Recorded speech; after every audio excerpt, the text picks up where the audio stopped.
So come, all ye faithful, joyful and triumphant.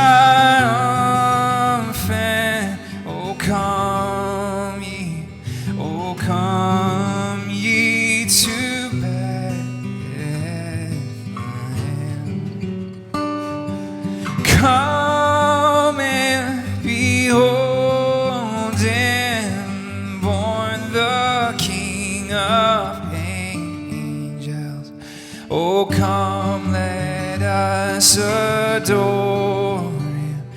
Oh, come, let us adore him. Oh, come, let us adore him. Christ the Lord. Sing, choirs of angels, sing in exaltation.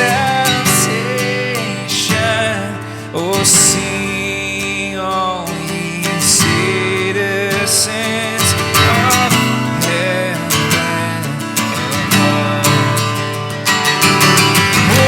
glory to God, glory in the highest. Oh, come, let us adore him. Oh, come, let us adore him. Oh, come, let us adore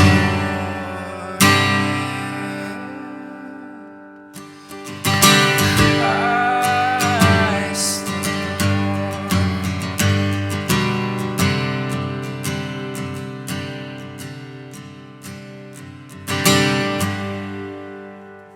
the Merry Christmas Eve, Philippi Church. Hey, thanks so much for tuning in. Just wanted to take a few minutes. I know we don't do a Christmas Eve service at Philippi, at least for now, but I thought maybe it would be cool to just lead you guys in just a short teaching, a short devotional that you could do with you in your apartment, or you with your family, or you with your friends, and some discussion questions, hopefully at the back end, that we can get into. So if you have a Bible, Matthew chapter 2, and we're going to just take a quick look at the narrative of the wise men, okay? This is kind of one piece to the story that we never covered on a Sunday morning, so bonus feature. I thought maybe it'd be cool to dive into it a little bit with you guys here on Christmas Eve. So Matthew chapter 2, and it was funny. I was in Walmart the other day shopping with my daughter, and we were wandering around the toy aisle. I don't know what it is about Walmart, but I get in there and it just like makes my brain turn to mush. I think it's like the big halogen lights and the fact that we're in a massive warehouse or something. I don't know.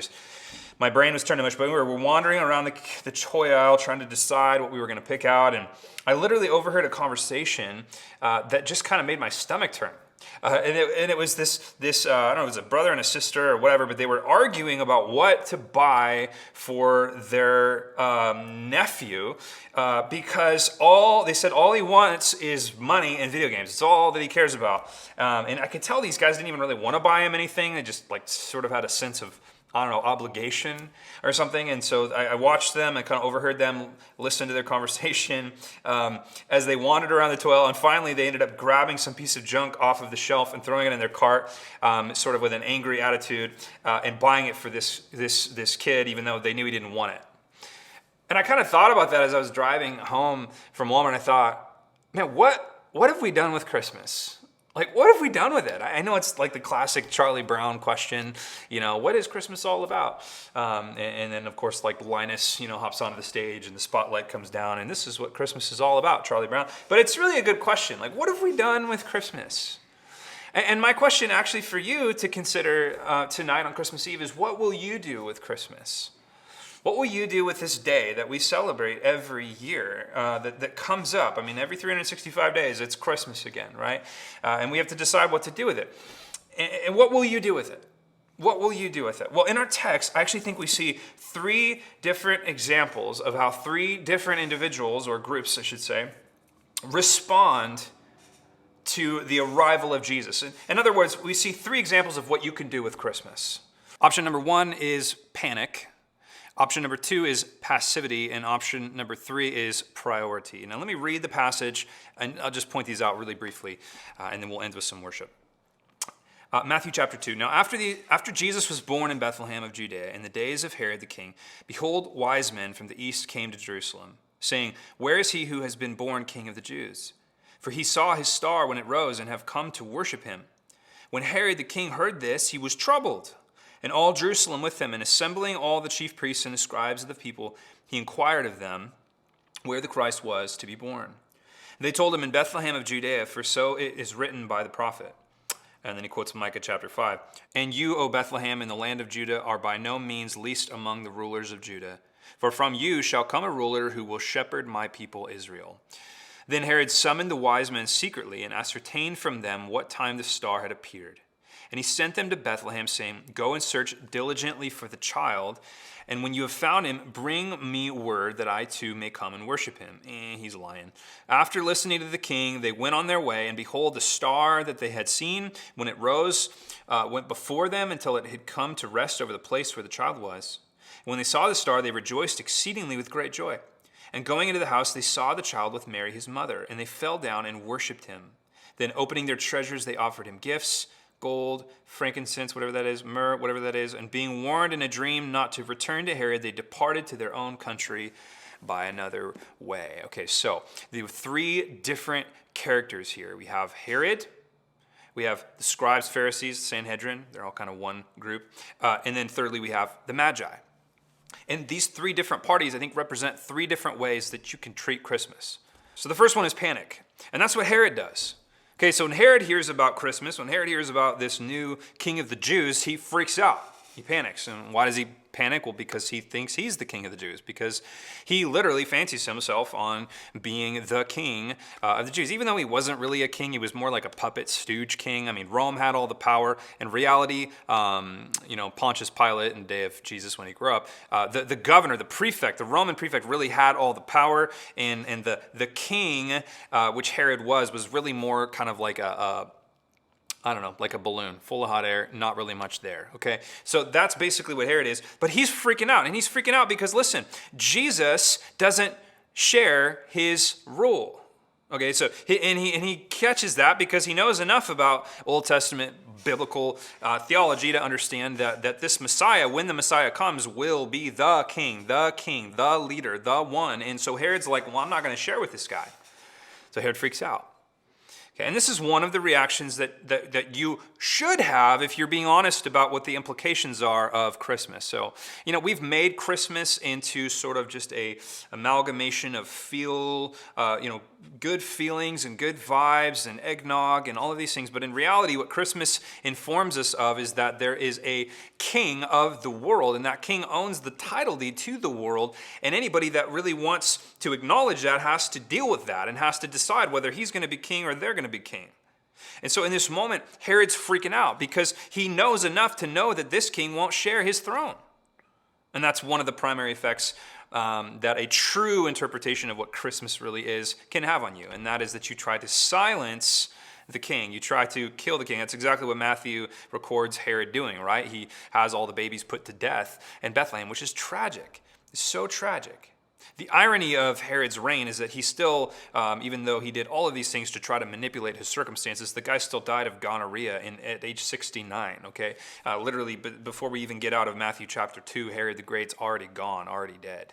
Okay, so he really, it did him no good to try to eliminate Jesus. Jesus still on the throne, still King of Kings. Herod couldn't stop him. But anyways, one of the first ways you can respond to Christmas is to panic. The second way you can respond to Christmas is in passivity.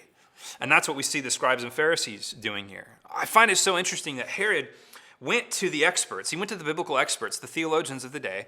He went to the pastors, the seminary professors, the academics. And he said, hey, these guys over here from the north, these magi, they're saying that this star is revealing that Messiah is here. Where is he supposed to come?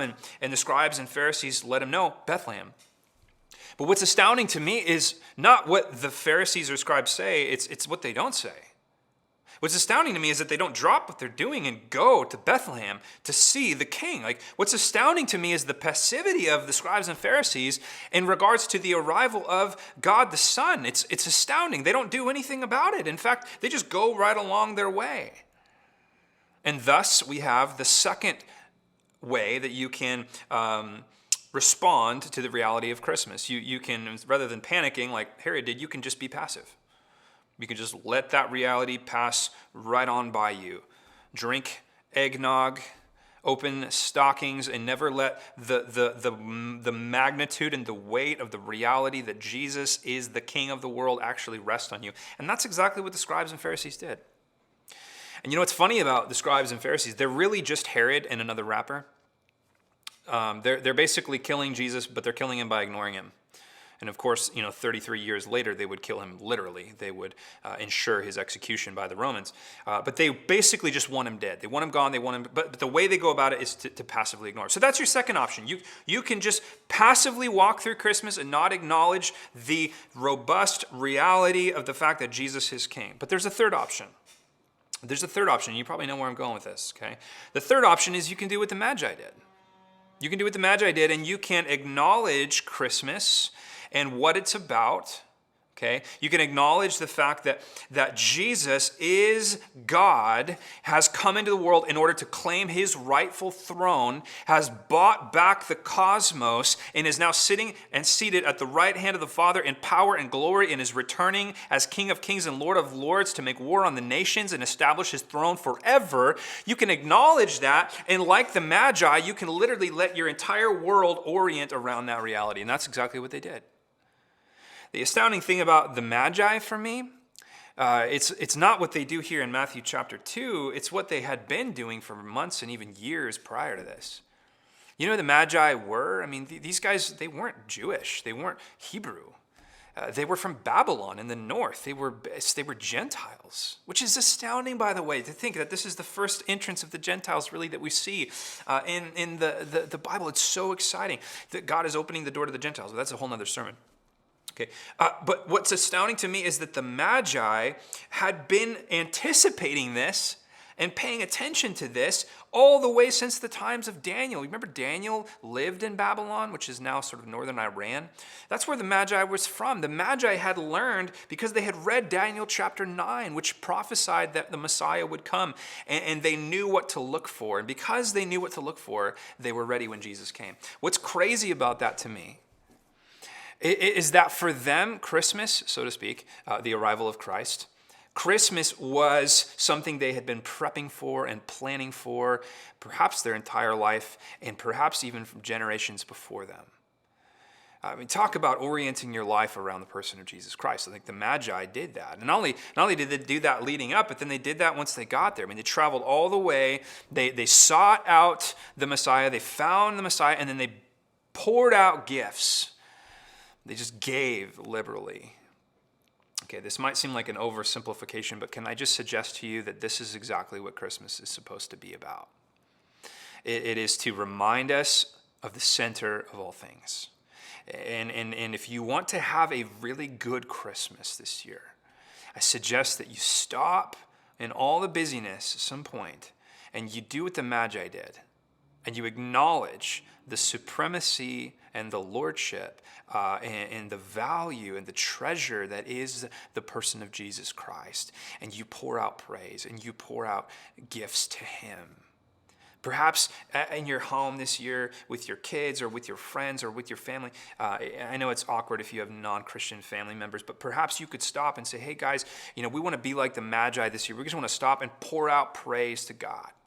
So just go around the room and say, hey, what are you thankful for about the person of Jesus? What are you thankful that Jesus came to do? Christmas is to remind us of the stark reality that Jesus has entered the world and he is the King. He has saved the world. He will rule the world. He is ruling the world. And like the Magi, we just need to orbit around him. We just need to orbit him. So by way of conclusion, let me just say this. Don't let Christmas be reduced to a sweet, unoffensive, undivisive, unrealistic bowl full of mushy feelings, embodied by a spineless fat guy who only wants to give you free crap you don't need. Okay? I wrote that sentence because I mean it. Don't let Christmas be reduced to that. Don't be the people in Walmart arguing about what to buy your stupid nephew that doesn't want anything except money and video games. Okay? I'm not saying don't buy him a present. I'm just saying remember that this whole thing is about Jesus. It's all about Jesus. And if you want to have a good one, Acknowledge that. Let Christmas be a reminder that the King has arrived and demands our allegiance. And like the Magi, stop at nothing to find yourself in his presence with gifts in your hand. Let's end with singing some songs together. Amen.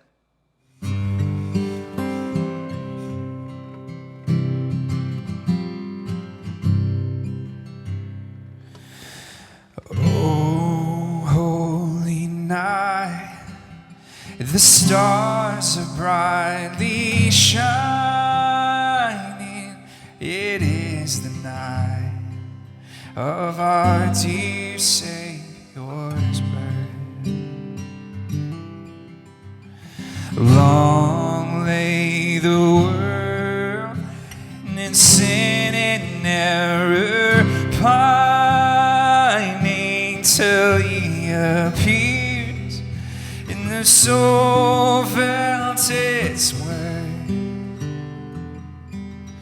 A thrill of hope, the weary world rejoices, for yonder breaks a new and glorious morn.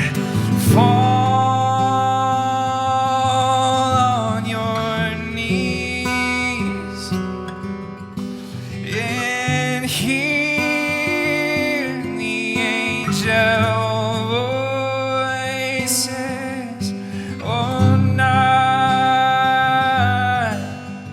divine, oh, night when Christ was born. Truly he's taught us to love one another. His law is love, and his gospel is peace. Chains shall he break, for the slave is our brother, and in his name all the oppression shall cease. Sweet hymns of joy in grateful chorus raise we, let all within us praise his holy name. Fall on your knees and hear the angel voices. Oh, night divine, oh, night when Christ was born. Oh,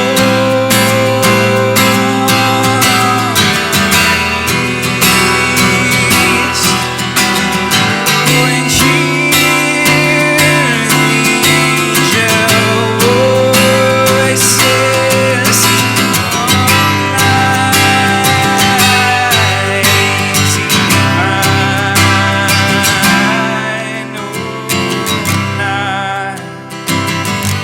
When Christ was born,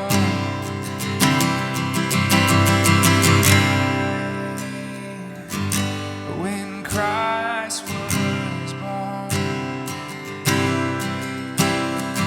fall on your knees and hear the angel voices. Oh, night divine, oh, night when Christ was born.